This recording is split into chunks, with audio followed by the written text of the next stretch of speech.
couldn't, there we go. Those that couldn't come, I can send out a recording of the meeting so they know what was going on.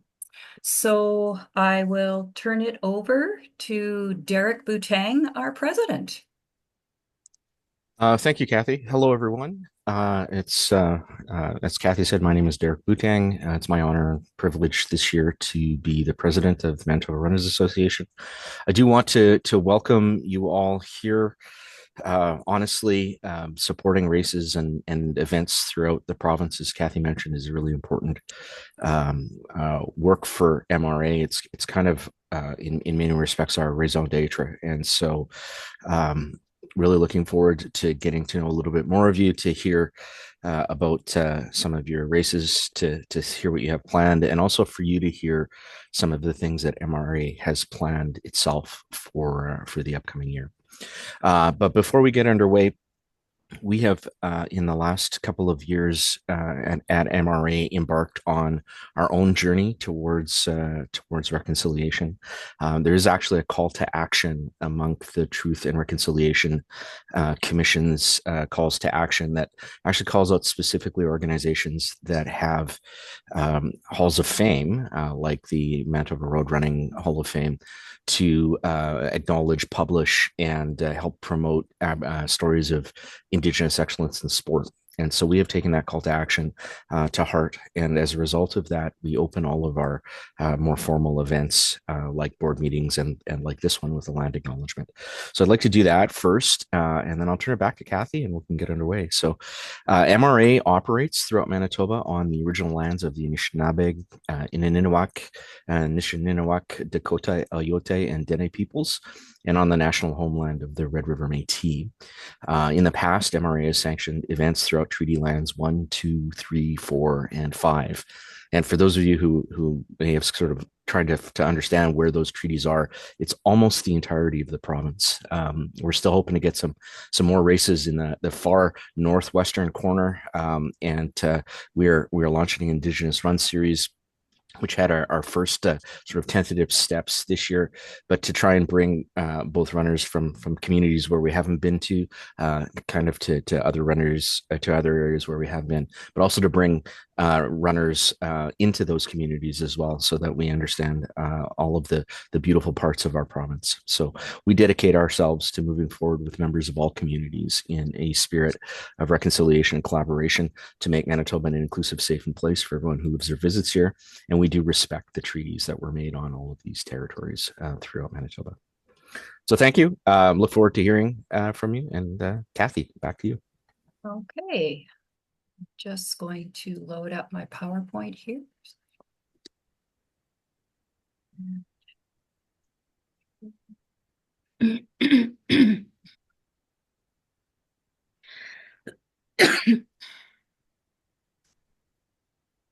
Okay, so hopefully you can all see the screen with the race directors meeting on it. So we'll get started. I'll introduce to you Lorraine Walton. She's the vice president of the MRA, and she's just going to go through a few items about how we're going to be going forward in the meeting. Lorraine? Good morning, everyone. As Kathy said, I'm Lorraine Walton. I've been with on the board, the MRA board for the last, going into my 4th year, actually, and proud to be doing my part.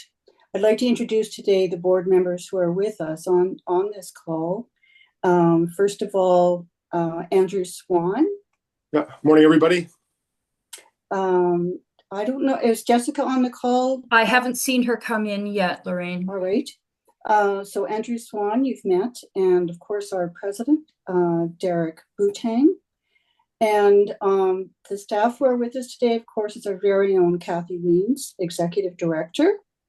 And very happy to introduce the newest member of our team, who is now the events coordinator, Krista Rusk.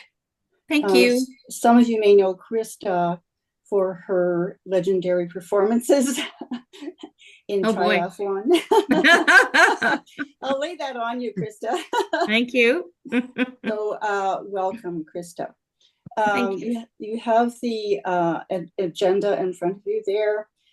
Kathy has put together some great information for our morning.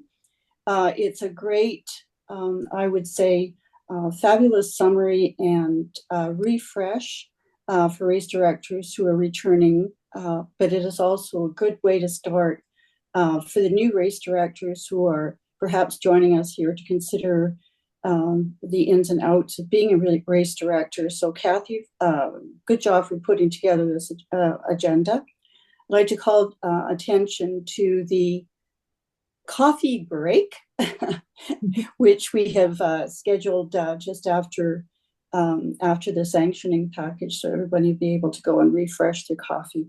So yes, we're excited to have presentations from Kathy Weens, our director, as well as Derek Boutang on the Code of Ethics for runners, and Reg Brown, former director in the MRA, but very active participant as a volunteer. So there's our agenda for the day. As Kathy said, we're going to try to keep to it. Want to take a look at our MRA events in 2025.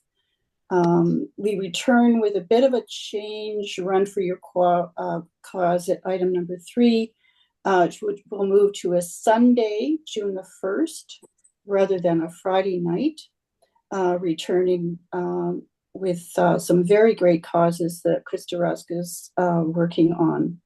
The ice cream runs that some of you may have been involved with in the summer. If you weren't involved, put up your hand because I'll add you to the volunteer list. But we were very excited to have 6 very successful events in 24. The numbers came close to 1,000 for participants across the 6 events. And we are looking at adding further ice cream runs in 2025, although you see the dates that are proposed at this time. The rest you can read. Lastly, I'll just say I hope to see all of you at the MRA Awards Night celebration, which will be this coming December the 1st, with doors opening at 3:30 and happening at the Kubota Center. Thanks, everyone. Thanks, Lorraine. So I'll move on to this past season that's just ended. For those of you that don't know, the heavy season starts in April and ends in October, but we do have events on our calendar in January and March as well. So we never really stop. Just as a summary, in 2024, we had a total of 24,253 participants in MRA sanctioned events. So that's the events that are on our calendar. There were 48 of them. This number, 24,000, is actually a 46% increase over last year. So it gives you an idea of what happened this year. There was basically an explosion in most of the existing events as far as participation was concerned. So that's a really good sign for this sport. And I'm looking forward to 2025 to see what happens there. The 48 events on our MRA race calendar, that was also up from 42 last year. And that just seems to be growing and growing as well. It is making it difficult from the administrative end of things because we have multiple events on just about every weekend, especially in April, May, September, and October. Those are the heaviest months for road running in this province. We have an MRA timing service. In 2024, we timed 9 events, and we're hoping to expand from there. So if you want any information about our timing service, I did include our 2025 contract with your package, and you can contact me about it. We will have a question answer, like a discussion type round at the very end of this presentation. But if there is a question directly related to something that I'm presenting, please feel free to raise your hand and we'll address it right away. MRA has also moved into trail events. We sanctioned our first trail event out in Falcon Lake, the Sufferon Centennial Race.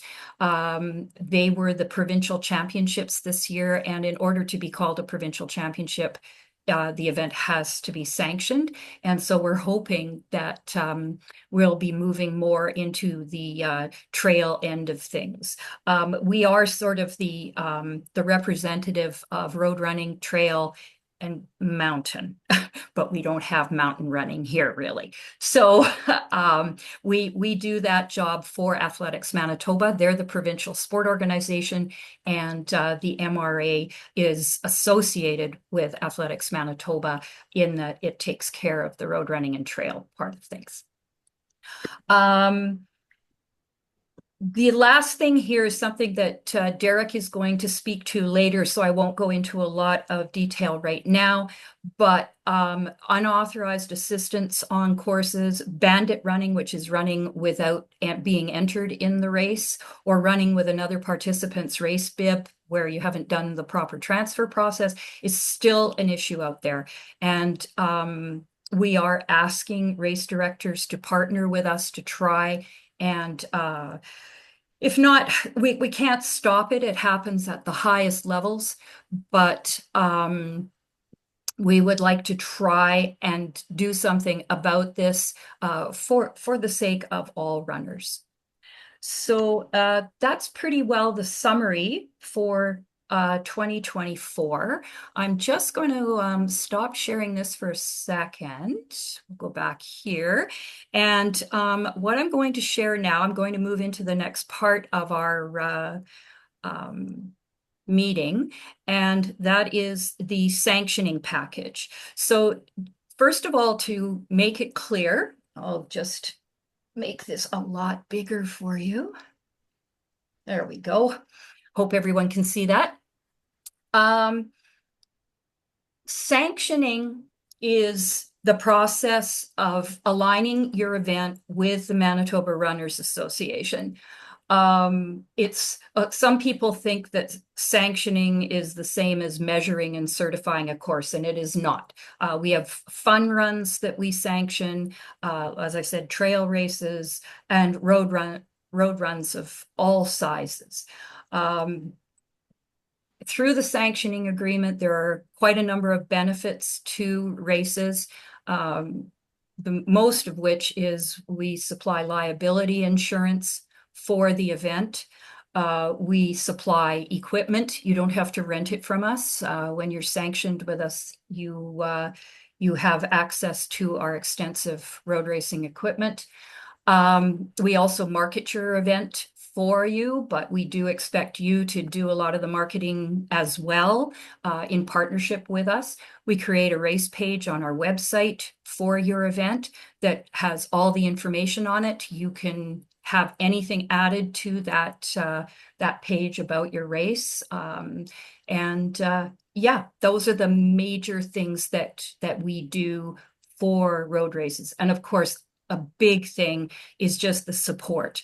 There's a lot of experience among the members of the MRA board, as well at meetings like this. You can share experiences between race directors, which is very valuable. So if you want to sanction your event with the Manitoba Runners Association, you enter into a type of contract with us. So the first thing, I'm not going to go through everything because a lot of you have seen this over and over and over, and there's only a couple small changes in it. But for the sake of the people that are new or are just wanting to get information about what sanctioning is all about, I'm going to just hit some highlights. So under number 3, equipment, the main things that I want to highlight here is that there is an order form, an equipment order form that is part of your package, and that has to be submitted at least 6 weeks prior to your event. We do fill equipment orders on a first come, first served basis. So It's good to get your equipment list in as early as possible. Pick up and drop off times. Our equipment is stored at Access Storage on Hervo off of Chevrier and Fort Garry. And we have a equipment manager, Jim Rennie, who looks after all of the equipment requests. We have 2 trailers that you can use to transport the equipment. We do not deliver the equipment to you. I guess lastly, a damage deposit is required. The way that I take it now for most races is I just get credit card information and it's not used unless there's a problem with the return of the equipment. You have to agree to a pickup and drop off time for your equipment, picking it up and bringing it back afterwards. And Mr. Late appointments of more than 30 minutes are subject to a $25 charge. Main reason for that is Jim is standing there waiting for you and we pay him for his time. So that's why we charge for Mr. Late appointments. And yes, and any lost, stolen, or damaged equipment, we do an inventory when the equipment comes back. So it's very important that you make sure you know what you have and that it's all going back into the trailer or the truck that you're using or whatever, but that you make sure that all the equipment is returned. Anything that isn't or that is damaged, we do invoice you for replacement. As far as the entry form is concerned, there's a couple important things there. One of the things that you agree to when you sign a sanctioning agreement with us is that you will give all MRA members a $5 discount on the entry fee. It's very easy to set up. Nearly all races now do their registration for their event through Race Roster, and they have a really easy system of setting up this discount and checking it for you so that once it's set up, you don't even have to think about it again. So it's a very easy thing to set up. The only time that we don't require the $5 discount is if the entry fee is $25 or less, because we already consider that event to be discounted. The other thing that we require is that your registration form, whether it's manual or online, should include some type of a checkbox stating that you understand that privately trading, selling your bib is cheating. And that you promise to use the authorized bib transfer process. Again, Derek will be going through what this means a little later in the meeting, but it helps if people have to agree to something on your registration form. It brings their attention to it. Whether it stops anything, that's to be seen, but this way we can hold people accountable. Fees. The fee for sanctioning, the initial fee is non-refundable, $200 plus GST, and that fee secures your space on the race calendar. So we produce a calendar every year that comes out in February, and we send it to all the membership. We advertise it to the road running community as a whole, and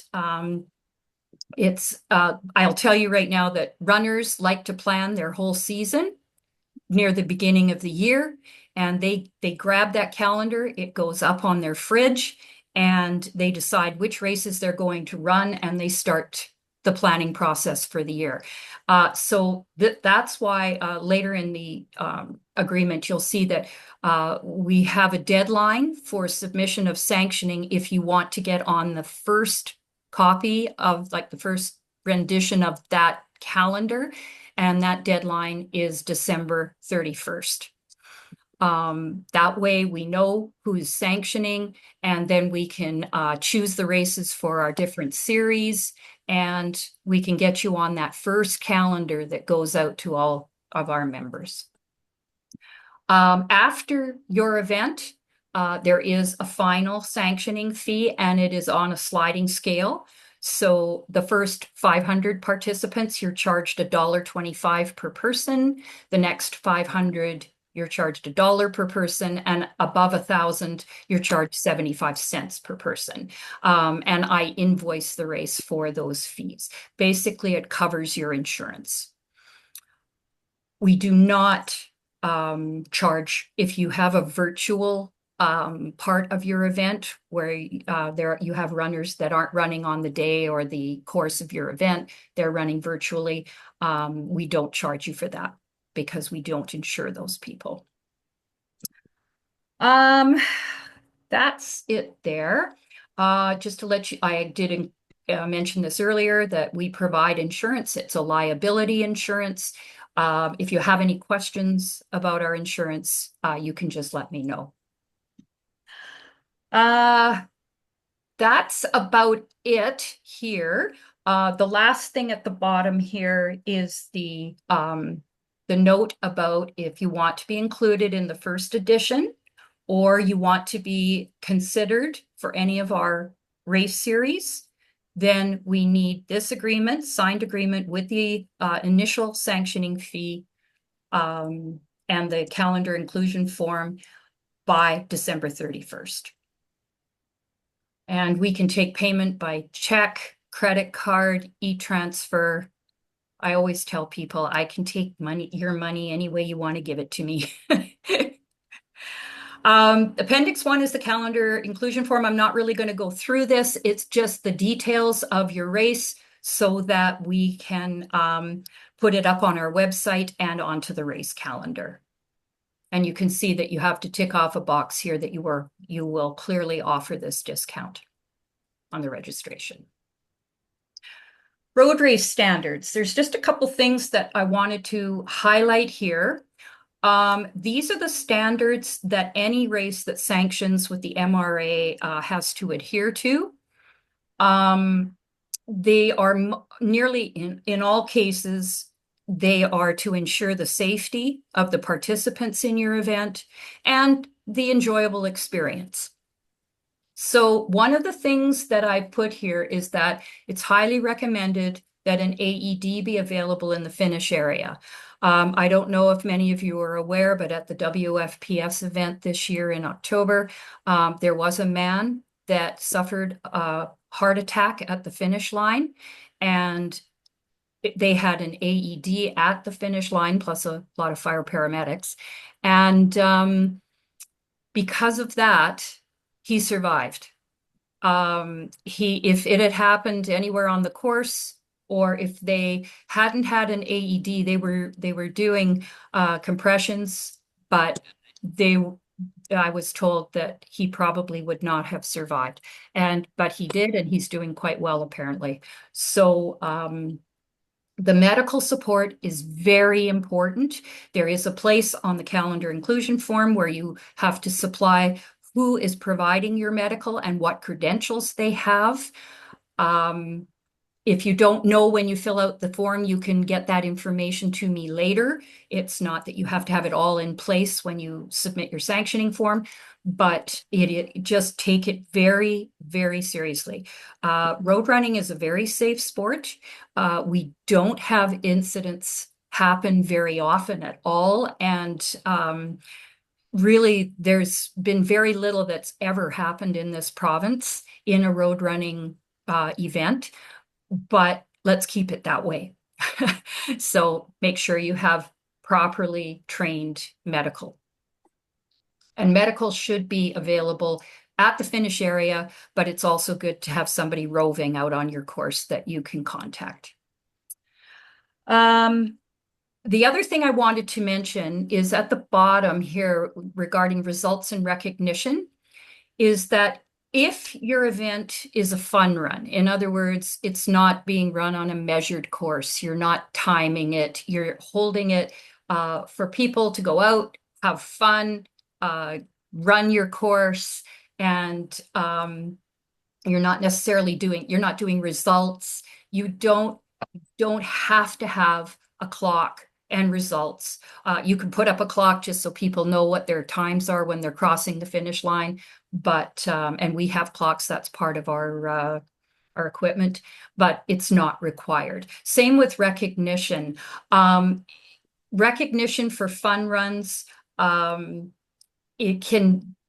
don't have to do any type of recognition because you don't have results. So unless there's something that you want to, have draw prizes and things like that, that's fine.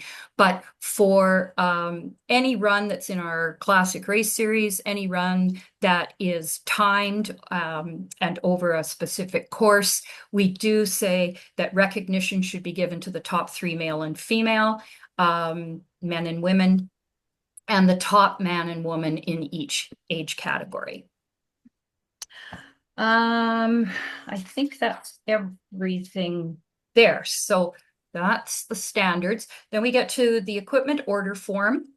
And one of the things that I'll just say right off the top, because I've noticed this is what we have available to you. So we can sell you compostable cups. We have all types of signage, cones, delineators. We have, let's see, like we have a portable PA system, clocks, megaphones, safety vests for your volunteers, banners. We have a lot of stuff. We have a couple inflatable arches for finish line areas.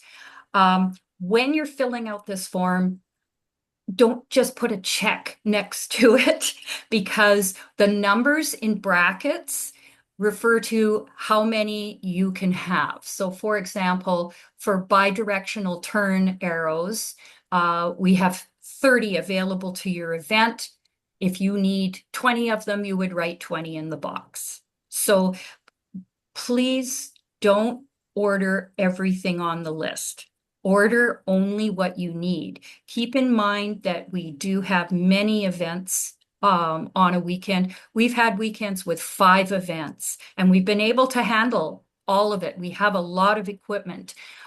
We actually have more equipment than what's showing here. But because we have multiple events, we won't give out more than what's showing. If you have any special requests or you're not sure whether or not we have something, just contact me and I can help you with that. The trailers, if you look at the bottom here, we ask if you're using the MRA trailer.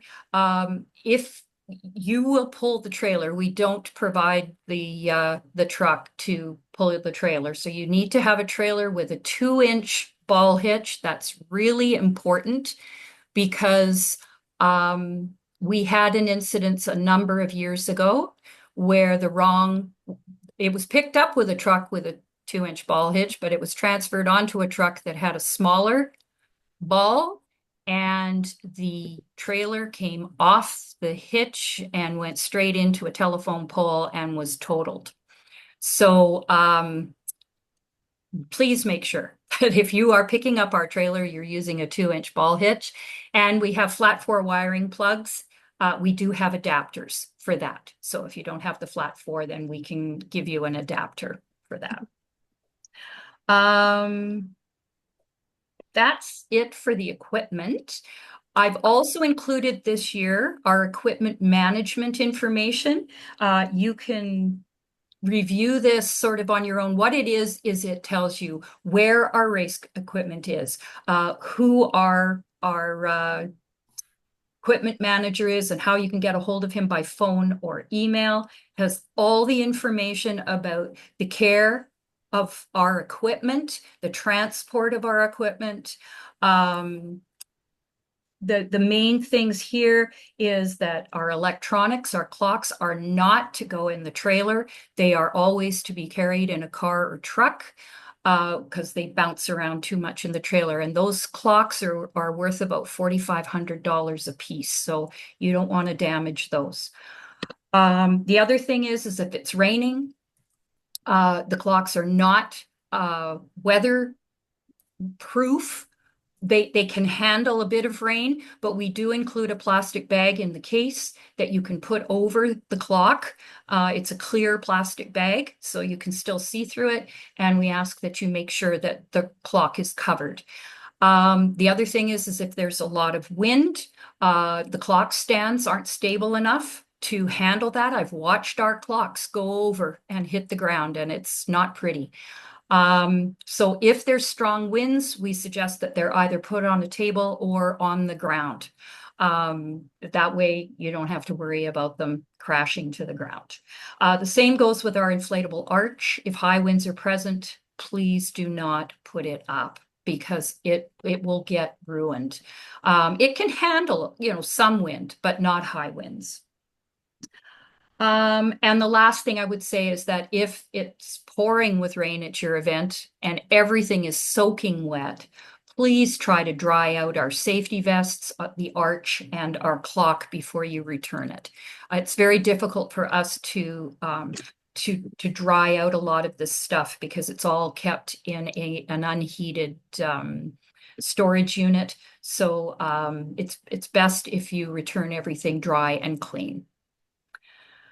So that's it for the equipment management. The next two documents are waivers. They are simply sample waivers that you can use if you want with your registration form, but there should always be a waiver.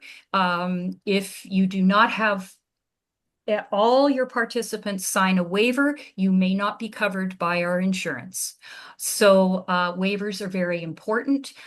We have a sample in-person participant waiver and a virtual participant waiver. But Race Roster also has its own standard waiver online. You can read through that when you're setting up your event for registration, and you can use that. But this is just if you want to see the types of things that should be covered in a waiver, these samples will help you with that. Lastly, Appendix 7 is our race series. We have 4 series actually that we offer, but the two that are competitive are our Classic Race Series and our Youth. Classic is for 17 years old and up as of January 1st, and Youth is 16 and under as of January 1st.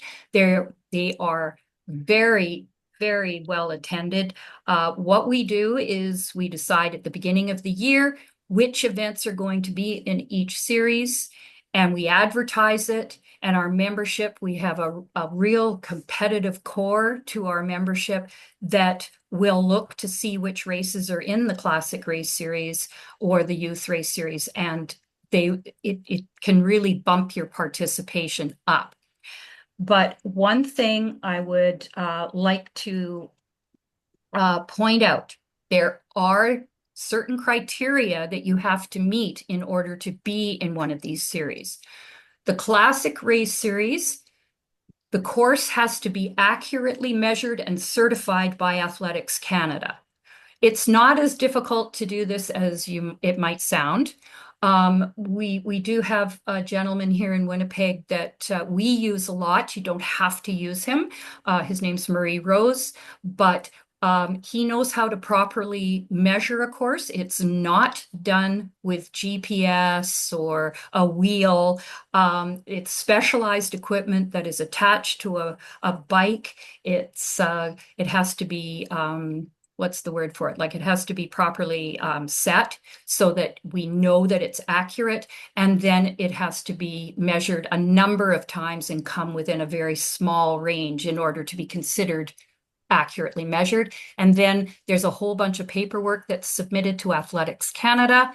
They review it. If everything looks like it's in order, they certify the course as accurate. So that's what a certified course means.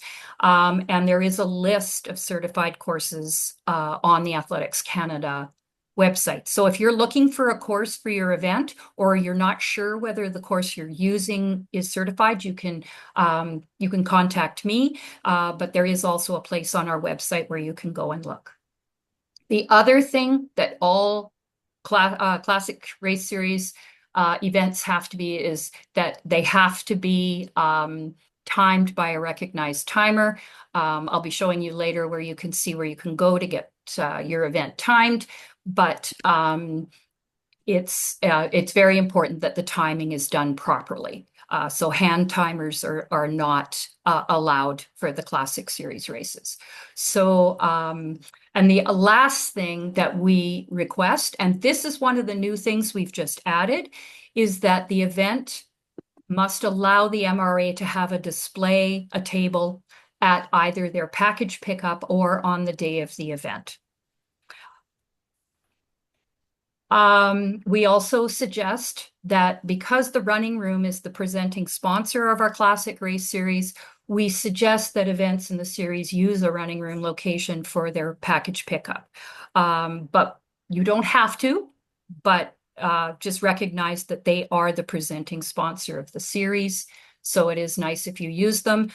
There are other places that you can go, such as City Park Runners, Big Sky Run Co., or you can pick a place of your own that you would like to have package pickup in advance of your event. Youth series. Youth series events do not have to be run on a certified course and do not have to be timed, although it makes our life a lot easier if it is, but we often choose races or distances that are not timed. The most important thing for a race to be considered for the youth race series is that they have to offer at least 2 race distances, neither of which is to exceed 5K.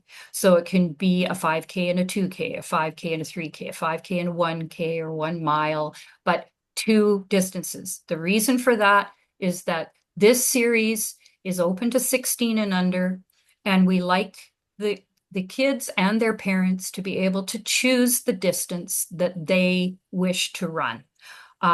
So they can be 16 and run a 1K course, or they can be 10 and run a 5K course. We don't have any restriction other than it can't be more than 5K. So if your event does not offer 2 race distances, 5K and under, please don't apply for this series because you won't get considered. Reg will be talking later on about the youth series and how we like the types of things that we need from an event in order to be able to do the race series, especially when they're not timed. So I'll defer to him to talk about that. So you just here, you can circle which series or both series that you want to be considered for. And every year we reevaluate the events that are going into that series. So it's 9:41. And so we've got a couple minutes if anybody would like to ask a question about the race sanctioning package. Krista. You may have said this, but Okay. so if a race wants to go in either of these, like say the Classic Race Series, what is the date cutoff?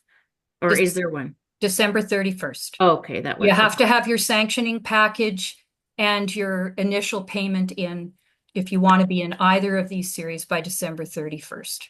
okay. Because we have a race series committee that then looks at all of the applications for these 2 series and has to sit down and work through which events work the best. Okay.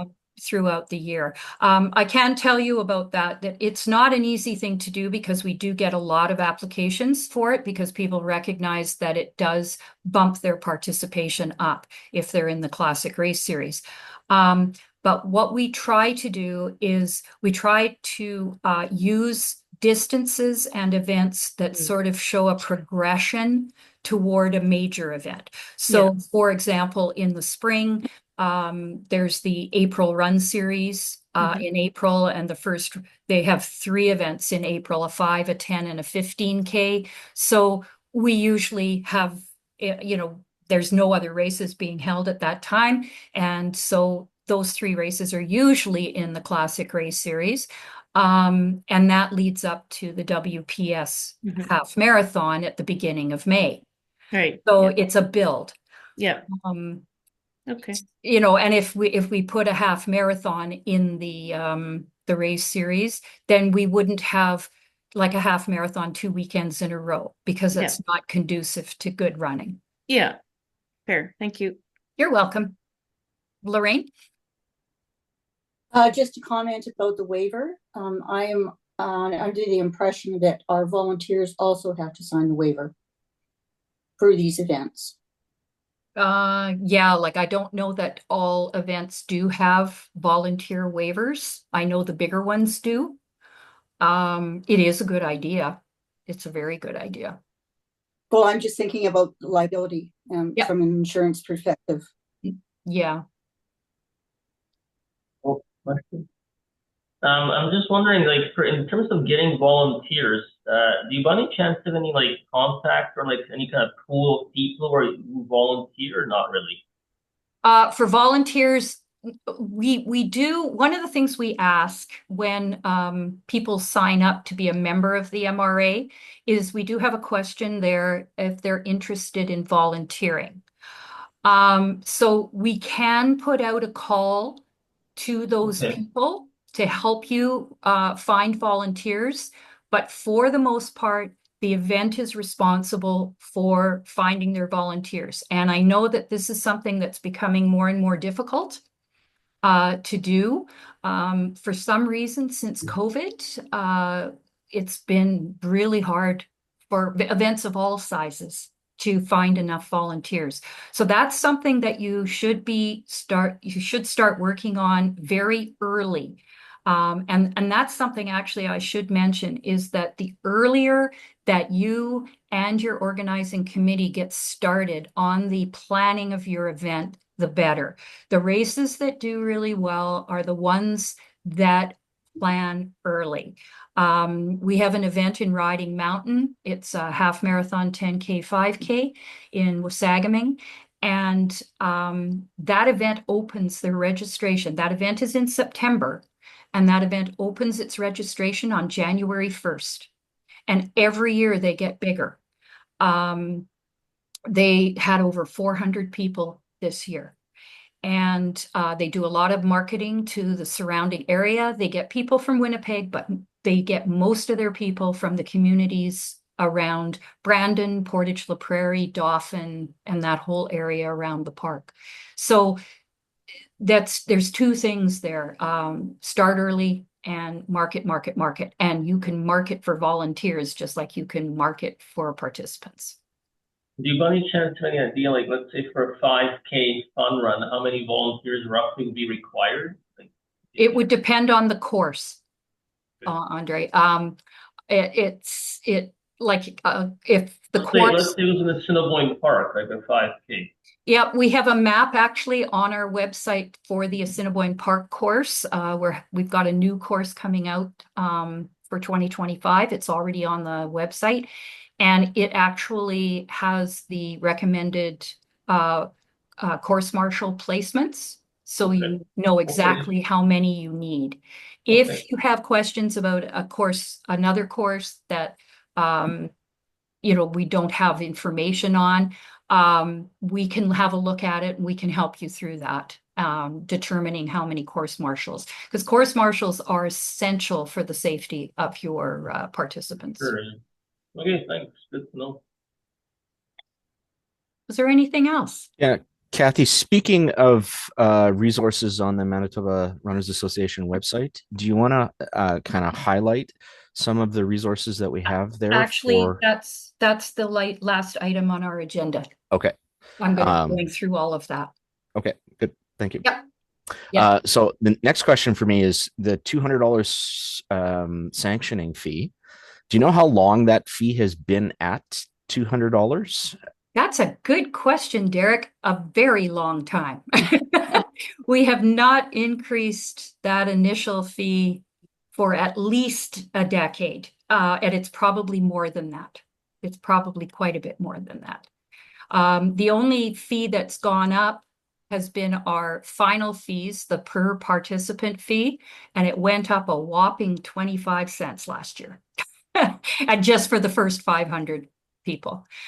We try to keep our fees low, and anyone that knows anything about liability insurance realizes right away that it's extremely good value for your money. Insurance is like we have what are the package that we have is provided by Sport Manitoba. It's $5 million liability. The city of Winnipeg requires only $2 million liability for events within the city. So you're overcovered there. And just also to let you know, that reminded me of one thing. If your event is being held within the city limits with Winnipeg, you don't have to worry about providing insurance certificates to the city because they have a copy of our insurance and they have a copy of our race calendar. So they know exactly which events are covered by the insurance and what that insurance is. So they are well versed in it at the City of Winnipeg Special Events Department. We work quite closely with them. Was there anything else? I think I've talked long enough. You don't have to listen to me again till the end. Okay, and if anything occurs to you, like I said, we do have a question and discussion some time at the end, or you can contact me by phone, text, or email. I'm here at the office and I can answer your questions. So it is coffee time and we are right on time. So we'll take 10 minutes. So we'll come back at 10 o'clock and join everybody. We'll move on with our presentations. Thanks very much.